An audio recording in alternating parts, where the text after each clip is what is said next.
going on, family?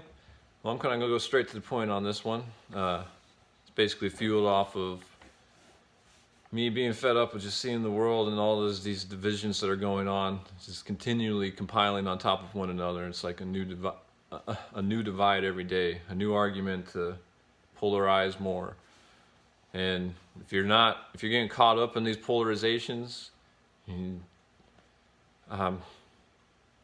hard to tell it in a to not come off as disrespectful, but I feel like you're aiding in the destruction of this world. I mean, if you're on these polarized sides of things, the extremist sides of things, there's being different and thinking differently, but there's also rational thought, not just throw a tantrum to get your way. And basically, this is my message to the world. I'm sorry if this gets long and drawn out because it came from a ranting place, but try to follow me. I'm going to put the lyrics in the description. So I've been thinking about all the possibilities lately, those things in which our curiosities tend to seek. Now, what's the full truth to it all? I believe no language or tongue can fully speak, unless perhaps they achieve some sort of unlimited ability, and within that stability can unveil a reality to us in which today we do not see, unless our hearts and minds are in tune with the frequencies, which frequently gets kept away from our beautiful collective conscious, and has become beyond obnoxious that this toxic and corrupted and contained agenda of an infinite idea should be proclaimed as absolute truth, which is used to cast an illusion over the youth and proceed to tell you your own ignorance is their proof as to why this corrupted authority cycles in the manner that it does. It's designed to be confusing and divisive, while all the hatred is invited to cast claims and fight with its observations of what's real and ideal for our collective love to grow within. And it will outcast and condemn any who would oppose them in order to strengthen their firm grip of authority and control.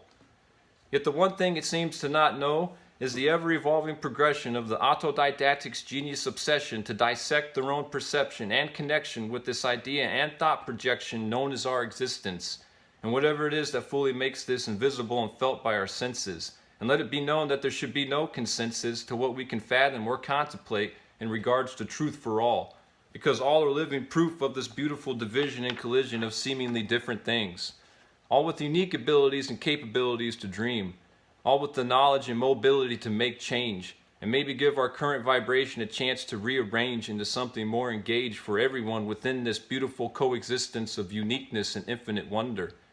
So it is no wonder why man fights over these prophetic stories and relevance and origins of our intelligence and all the places it could have began, as many beautiful interpretations as there are a single grain of sand on a beach which begins the bridge of water to land. And it is here that we better understand the joining of worlds that belong and live alongside one another.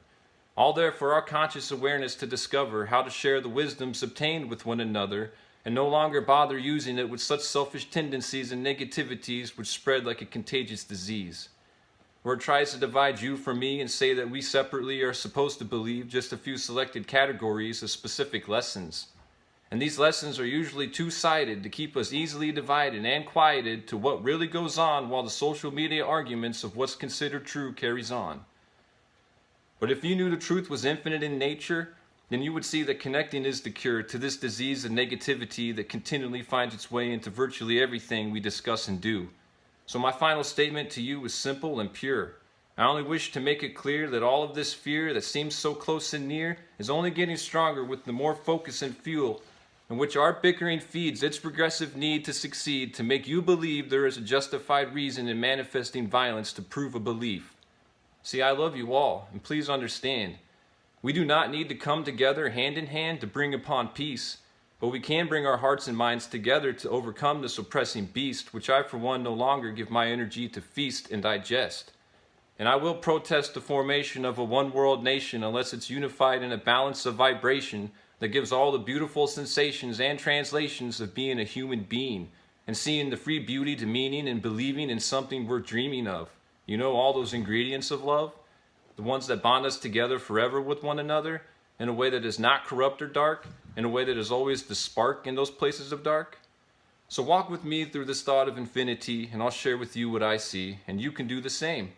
So I ask you to stop and love the sight that is right in front of your eyes, whether it be the weather or the skies, or the trees swaying in the wind, and the joy it is to comprehend such subtle beauties that this life of love does give. And that's the ability to live and laugh and experience this most unique perspective of living things known as human beings. So let's have a one nation of a world celebration of the liberation from the deception of lies that causes suppression upon the masses and the formation of the classes that keep us divided more, and stand together to shelter from this storm and vow to keep all warm if ever it gets too cold. And form a world where you keep the childhood curiosity as you grow old and are full of beautiful experience and meaning.